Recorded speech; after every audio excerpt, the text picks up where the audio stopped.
Thanks.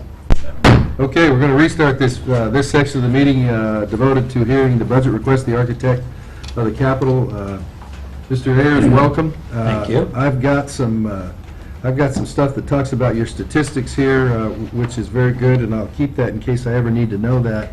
But I don't think I'm going to, since we're a little bit late, I'll go ahead and forego that and defer to the ranking member from Florida. Ms. Wasserman-Schultz, your opening remarks, please. Thank you very much, Mr. Chairman, and welcome back to the committee, Mr. Ayers. It's always a pleasure to work with you, and I enjoyed the opportunity to briefly review your budget request, which is $694.3 million and 13.3% above the enacted. I was pleased to, a little inside joke, sorry. You got to take them where you can get them and let the legislative branch. I'm pleased. Absolutely true. I'm pleased to see that the budget includes some funds for the Historic Buildings Trust Fund, and I appreciate the chairman keeping the Historic Buildings Trust Fund alive last year while separately funding the Cannon project. Funding Cannon's restoration as its own line item was the right thing to do, really important for us to use the Historic Preservation Trust Fund to bank resources for future restoration and renewal. We've got hundreds of millions of dollars in front of us, and so one of the things I'm concerned about, as I mentioned to you, is while our oversight is important and we want to make sure that we can have as much transparency as possible, that's why the separation was important. This year's budget request for the Historic Buildings Trust Fund is only $10 million. And I'm concerned that we're not banking enough funds to save for future large-scale projects. Cannon is $800 million by itself, and we know Longworth and Rayburn will be even more. So in 10 years, if we keep going at this rate, we'd only save $100 million for future projects. The Cannon House building alone, as I said, will cost close to $800 million. I'm certain the next building to need major renovations won't be any less. So saving $10 million a year for the next big project is not enough, in my opinion. So I'd ask my colleagues to consider that as we go through the process of crafting this budget. As we consider a budget that reflects our interests and our values and our needs, we have to start with responsible planning within our own walls. In addition to the Cannon project, the architect is in the home stretch of restoring the Capitol Dome. Congratulations on that. This subcommittee funded the $126 million needed to restore the dome and the rotunda to its former glory. Looking forward to seeing it before the inauguration next year, and that project is the most visible example around the world of our roles as stewards of these great institutions that make up Congress. And I look forward to your testimony. Thank you, Mr. Chairman. Thank you. Mr. Ayers, any opening statement you have? We have your opening statement. If you want to summarize that or remove that from the record and start from scratch, the option is yours. Well, thank you, Mr. Chairman, and Ranking Member Wasserman-Schultz and members of the subcommittee. I'm delighted to be here today to present to you the Architect of the Capitol's 2017 budget request. 2016 promises to be a banner year for the Architect of the Capitol, as several important projects will be coming to a close, and most visibly, before the 2017 presidential inauguration, restoration work on the Capitol Dome and Rotunda will be complete. On the dome, the installation of cupola windows is complete. The reinstallation of large ornaments is in progress and in fact scheduled to be complete today. And the cast iron repairs continue through the mid and lower section of the dome.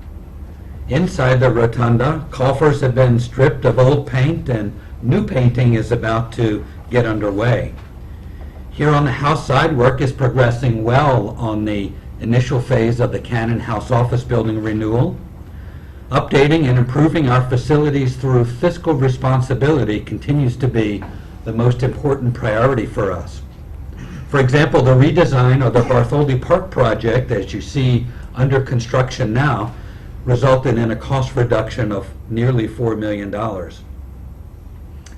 Over the course of the past 10 years, the installation of over $90 million in energy conservation measures in our buildings using energy savings performance contracts significantly aided in our ability to achieve the legislated 30% reduction in our energy intensity in our buildings. And in fact, we exceeded that with 30.9% reduction. This exceeds the target, of course, by the Energy Independence and Security Act, and is something that we are very, very proud of.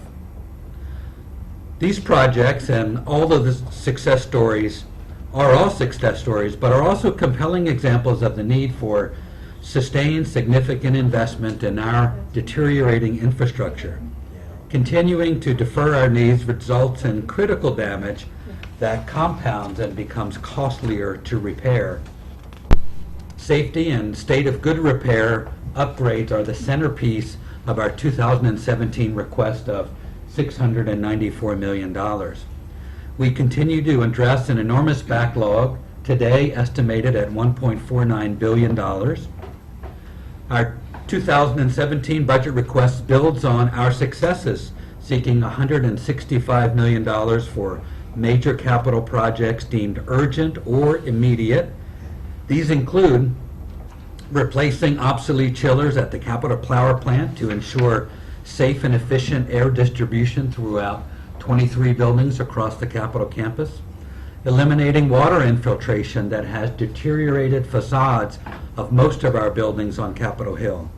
In particular, the Rayburn House office building garage is in need of a comprehensive project to address concrete delamination, and if not funded, will jeopardize the structure of the garage. Repairing leaks, corrosion, and aging piping systems in the Capitol building threaten to affect the operation of this building. Improving the life safety of the Library of Congress buildings through the second phase of the Thomas Jefferson Building North Exit Stair B project, which will increase the capacity to quickly evacuate that building in an emergency. Failure to address these and several other critical projects in the short term will exacerbate the aging process and facilitate new deterioration and failures, ultimately increasing the cost of these repairs. And so I believe that working together we can remain a strong and healthy symbol for our nation's growth and prosperity. And I thank you for the opportunity today, and I'd be happy to answer any questions you may have. Thank you. Lady from the floor. Thank you very much. Mr. Ayers, I have a few questions. I'll try to flip through them, but you might want to bounce back and forth to other members, Mr. Chairman. I wanted to ask you about the Page dorm, because if you remember in FY 2014, I included language in our bill to make sure that the committee is notified before any work is done to the Page dorm, or any discussion or proposal is to use it for a different purpose. Has there been any work done to the building since the Page program was eliminated, and have there been any discussions about the future of that building that you're aware of? I'm not aware that we've done any work to that building other than perhaps maintenance to keep it from deteriorating, so we've done no new construction work there. And then we have received a request from the Speaker's office to begin reviewing that building for potential future uses. Is there specific future uses? Or have they been specific? Yes. And what are those? So they've asked us to look at the potential of a child care center in that space.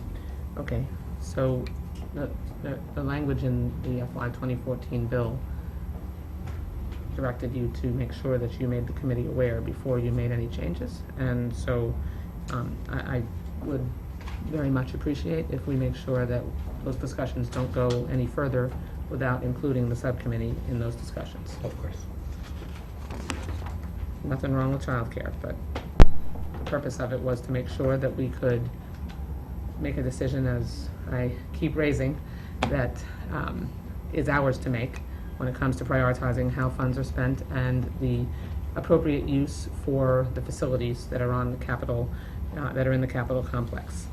And also, just to give members something to chew on, while that's an interesting proposal, and as a mother of young children, I certainly understand the need for expanded child care opportunities, but any decision that we make that permanently alters the ability for us to maintain that building as a dorm, as a dormitory, forever precludes us from reinstituting the PAGE program if future House leadership ever chooses to do that. And I, for one, lament that we do not have a House PAGE program any longer. It's generations of young people who were inspired by their participation in that program to engage in public service, and I remain convinced that we could go back and try to reform that program and make sure that if it was reinstituted, that we could keep young people. Senate still has one? Yes, they do. Yes. They do, and they have their own dorm. Ours is closed. Okay. On the Rayburn firing range, as you know, it's closed, and it's a brand-new firing range that the AOC was responsible for managing the construction of. How long was it open before the problems of ricocheting bullets were identified, and what's the timeline for reopening it? What happened with the contractor that the design of the firing range resulted in ricocheting bullets? I mean, it's sort of baffling how this could occur. The range was open for approximately 2 weeks, and we were notified by the police officers union of a number of safety concerns with the range. And so the Capitol Police, I think, appropriately shut it down while we could investigate and understand what all of those issues were. We don't know today whether it's an operational issue, meaning a usage issue, or whether it's a design flaw. We're in the middle of working through all of that right now. I think we have a really good team of people from my organization and Chief Dine's organization that are working together with the designers, the contractor, and the manufacturer of the range to understand whether or not there are any design flaws. And secondly, the police are working apace to determine what are the operational requirements that they need to have in place, and they're bringing the range manufacturer on board as a consultant to them to help them design systems and procedures to safely and effectively use this range. What's the timetable for determining why this happened and what the cause of it was, and for reopening the range? And so I think my best guess Are there any additional costs that we're going to be incurring as a result of the process that they have to go through now? I think my best guess is perhaps 2 months as we work through each of those. I think there are 15 issues on the table, 3 or 4 are closed out already. And as we work through all of those, it's going to take a little time to do that. We don't know whether there's a design problem which would result in us having to reconstruct something, but so we don't know if there will be a future expense. There are, I think, expenses that we are incurring today and the Capitol Police are incurring today. For example, bringing in perhaps a third-party consultant to help us understand whether there's a design issue or not. The police bringing in a team of folks to help them write their operation and maintenance procedures, the cleaning procedures, and the procedures for effectively using this range will cost a small amount of money out of their budget. Is there a provision in the contracts that you've had with the vendors that designed it, that built it, for reimbursement of costs incurred from design flaws or errors that are determined ultimately to be the fault of the contractor rather than the fault of the architect of the Capitol's personnel? So there are those provisions in our contracts, and we have used them before on, not on this contract obviously, but on other contracts. And if we find there are errors or omissions or negligence, we'll take the necessary action to recover our costs and protect the government's interests. How much would you say you've had to spend to address the problems thus far, and what do you anticipate it costing going forward?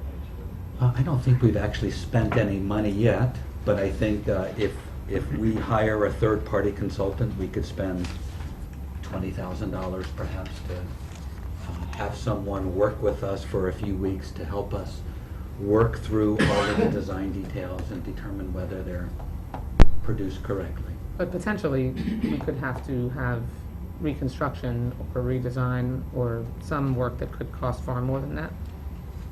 That could be the case. We really don't know, but it could be the case. Okay, and the range remains closed. Was anyone hurt during the use of the range from the ricocheting bullets? No. And these, of course, are fragments of bullets, and they bounce back off of the end wall and tumble across the floor. Okay.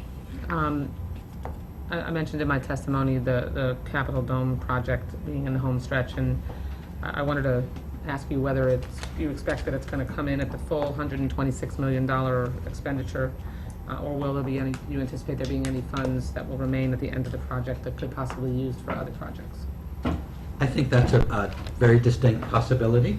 You know, today on the dome is in 3 phases. On the outer phase, we're 88% complete. We're really in the home stretch there. We'll see the top portion of scaffolding coming down this month.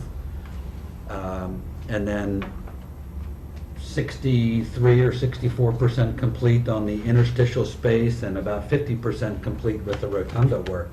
And given all of that, we still have ample contingency amounts available to us should we need them. But as we're so far along in the job, it's very unlikely that we will need to use those. So I think there's a very distinct possibility that we'll have money left over. About how much do you think? I couldn't wage a guess on that. If you could let us know, that would be Good. helpful. Happy to. And when the scaffolding's removed, what will people notice? What's the biggest differences that people will notice about the dome? What's the most visible change after the restoration?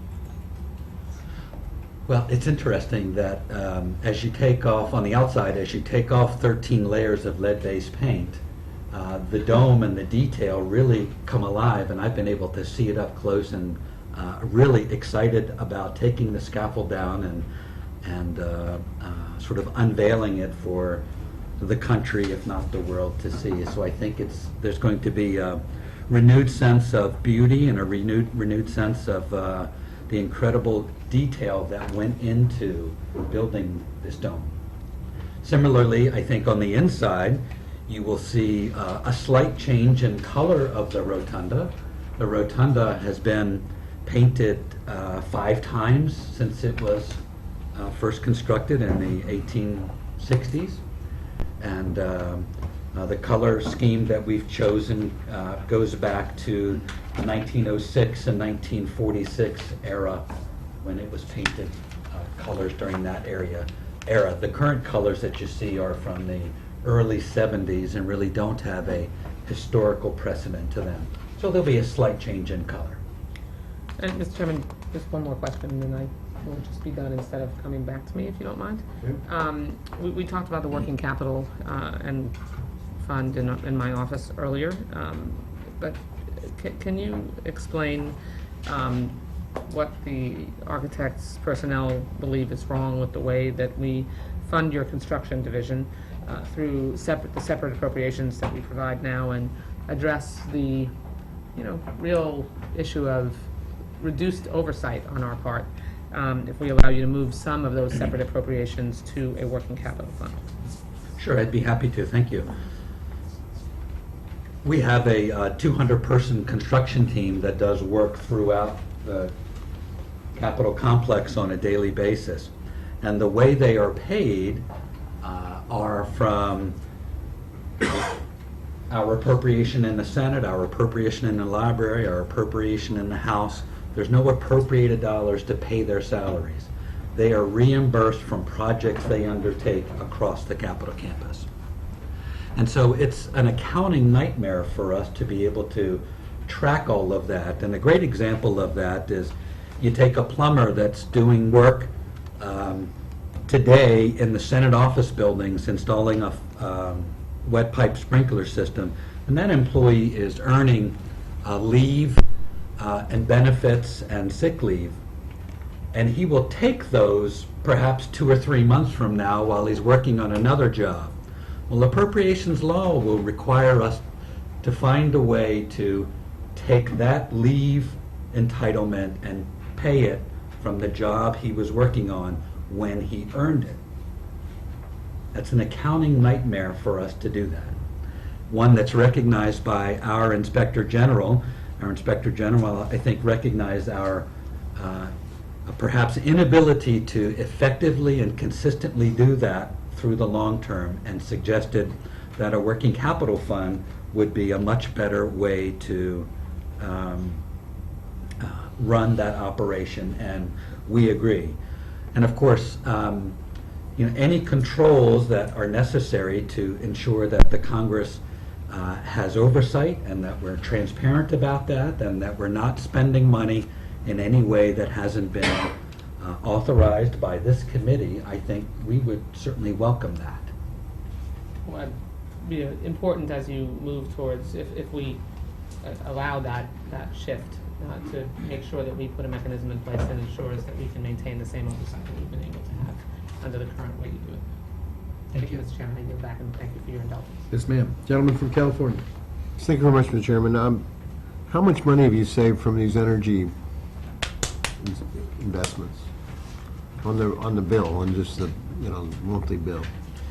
So the 3 energy savings and performance contracts that we installed, one in the House, one in the Senate, and one in the Capitol, was an investment of about $90 million of private money, and we pay back those vendors through the energy savings.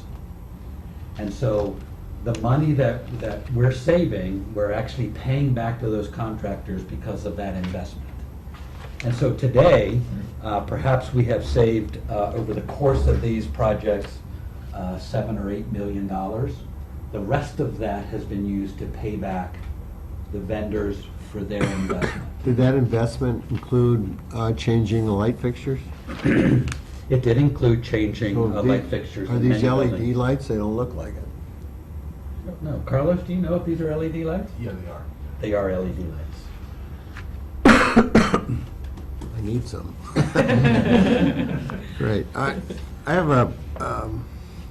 We're moving the House data center to southwestern Virginia, right? Correct, yes, we are. And you're very involved in that.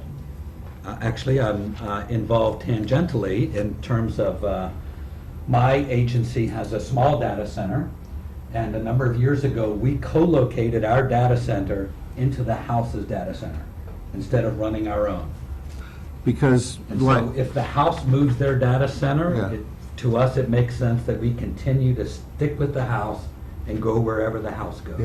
I presume that the decision to move sort of out of the Washington area was a strategic one, plus probably cost-effective for real estate purposes.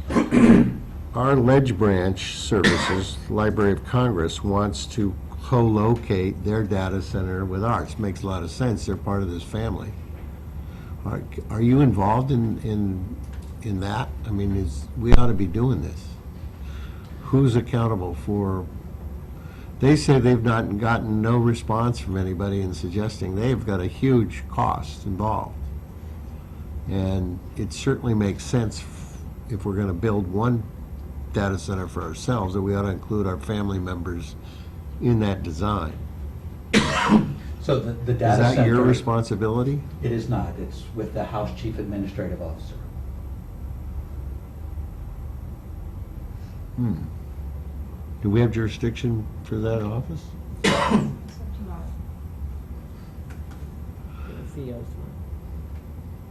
But, so the administrative officer is in charge of the building for the house itself, for our data center, right? And yours, because you're co-located with them, or you're part of that.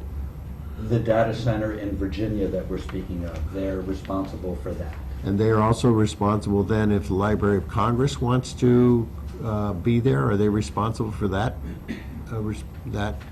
I think they are Capital outlay? they're negotiating the real estate deal and the lease deal, and so they would be the ones that would expand those negotiations to include others. How about for I'm not involved in that. how about for the design of the center? Wouldn't they use your resources? I mean, you're the architect. No, we're not involved in the design of that data center. Well, Mr. Chairman, I hope that we can use, I mean, the dream here, the idea is, if we're going to move one, let's move all, and let's all be in one place. The library is planning on piggybacking on this as well. They want to piggyback on, but they're not getting as I understand, they're not getting any help or invitation to piggyback. Yeah, it's in their, I'm sorry, Mr. Chairman, my understanding is it's in their budget request, and also in last year's bill, we put language in that allowed them to study piggybacking onto this data center. Well, So okay. So everybody agrees it makes sense. I have not, I just met with the acting librarian, and he Yeah. didn't express that there was a lack of Well, we met movement. yesterday. He expressed a strong desire for it to happen. Yeah. And they need it, Yes. but didn't suggest to me, we should check with them, Mr. Chairman, but didn't suggest to me that there was a challenge in trying From what to- I understood is that they've really gotten no feedback, no response from wanting to be a partner in this. From the House? Maybe they don't know that it's the chief administrative officer, thinking it was I got the question to be asked of you.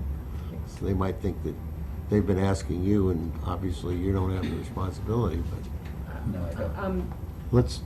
we'll check on it. Yeah. The information that I got a few hours ago from the acting librarian is that they are working with Okay. the chief administrative officer of the House, and Well, let's check on but that. he'll be with us tomorrow. Okay, so we can fine. ask him about it. Thank you. This is probably the last question. I'm leaving, and I'm always asking this of everybody because I'm always curious as to lessons learned. I mean, what is something outside of just the scope of having to come and report on your annual budget? Is there anything in your career that you want to lessons learned or advice you'd give to us about the role of the architect? I mean, it's an old role. It's been around for a long time. It has been around since 1793, when George Washington first laid the cornerstone. And I think one of the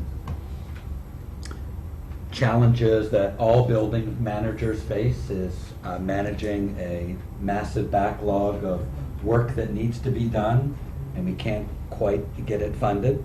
I think this committee made such an important strategic decision in establishing the House Historic Buildings Revitalization Trust Fund that will really enable us to make the best investments, the proper investments in our buildings over the course of generations to come.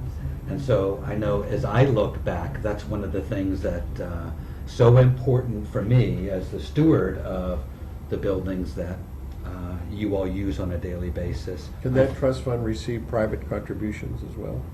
I don't believe it can receive private contributions, but can receive contributions from a wide variety of efforts, not just appropriated dollars or sweeping dollars from the architect. It has the ability to receive other dollars as well, but not private dollars. Well, like foundation dollars? Or no outside dollar? It has to be No public outside money? dollars. Correct. Why is that? Well, as I look back on my nearly 20 years here, we've had a number of opportunities to receive public money for a variety of projects. And I think it's not something that the Congress, I don't want to speak on behalf of the Congress, but my personal view of the situation is not something that the Congress is eager to enter into agreements like that, for fear that there's perhaps some influence or quid pro quo of someone donating dollars. And the Congress, in my personal experience, has always wanted to fund projects themselves. I'm And to looking at keep the it- Washington Monument right now, which was restored with private money. It was. And we eat at the Library of Congress, paid for by a private individual in our President's Series. I think it's time that we revisit that, and if families or foundations want to contribute to, and I think there's been a call for why the private sector doesn't do more to support all of these incredible public assets, as they do in the national parks, as they do in our communities and libraries and so on, schools. why not also allow them to contribute privately to this fund, which is so necessary to preserve the history of the political history of America? You know, we did accept some very generous donations when we constructed the Capitol Visitor Center. And we did accept some very limited funds when we constructed the National Garden at north of the west of the United States Botanic Garden. So there has been some very limited use of that in the past. And there's perhaps opportunity to expand that. Perhaps that could be some report language, just to explore it. Yep. I would imagine the devil will be in the details. Who do you contribute to? How does it insulate it from your concerns, Beth? Yeah. Okay, But you can build firewalls. thank you. Mr. Ayers, just a couple of things. Where are we at on the, and these are just kind of housekeeping, so, Canon cost, that on track, guaranteed maximum price, all those fancy things that you guys are up on, but there's no warning signs on the horizon as far as Canon costs go?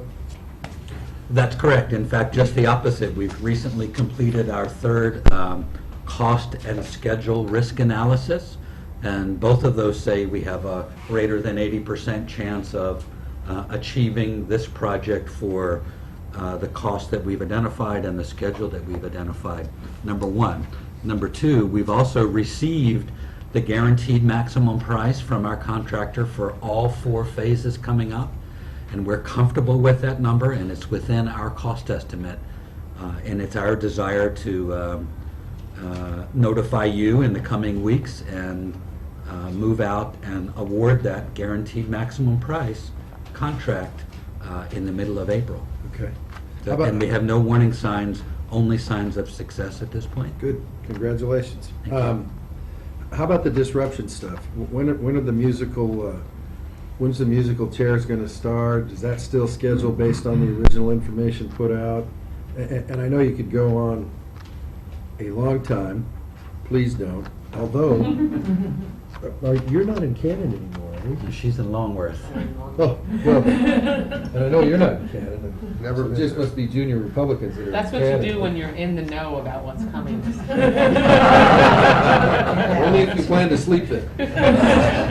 So how's that going? So we've moved over 400 people to the O'Neill Building already, and as we approach Phase 1, it's in December that we need to move members out of the West Wing and Cannon and move them to Longworth and Rayburn, and we are on track to do that. Okay. Prior to December, we'll be moving non-member spaces, so perhaps late summer and early fall, we'll clean up a few other committees that are still in that space, and we don't see anything holding us back from emptying out a wing of that building Okay. and be able to turn it over to our contractor in January. Good.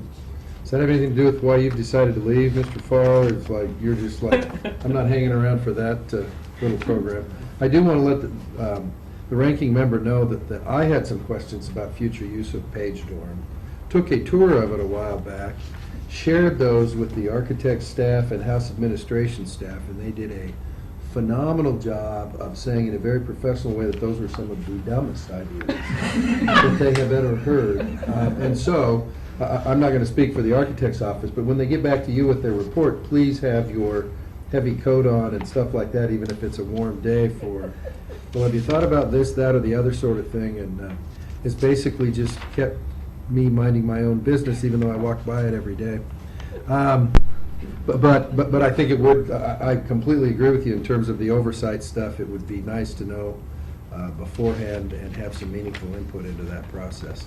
I wanted to thank you publicly for the access that we've had to your divisions, or whatever they're called, in terms of going through the various shops, you know, with your folks in the paint department, the folks downstairs in the metal stuff, the wood shop people, all that have been absolutely great. You've been very responsive, which means that we don't have a lot to do in these formal settings.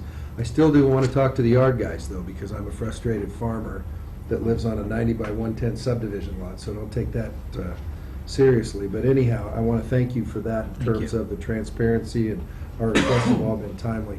Finally, the last thing I have is just an update on how things are going at the power plant. We got boiler things, we got chiller things. What's the quick and dirty on that? So on the boiler side, obviously, we need to replace a boiler now, so we've entered into a contract with Washington Gas to provide a cogeneration system that makes electricity and steam at the same time. That's contract is signed, and so fall of 2018, that will be fully operational and part of our inventory. Our work on the chilled water side is moving out very, very well on the refrigeration plant revitalization project. And we have the last of the chillers that we think we're going to need in our 2017 budget request. Okay, good. Well, we got to keep those pansies in Longworth cool in the summer, so that's good. I don't have anything else. Is there anything else from other committee members? Then this meeting's adjourned. The committee will get back together again tomorrow at 1:30 to hear from House Administration and Leadership. Thank you. Yep.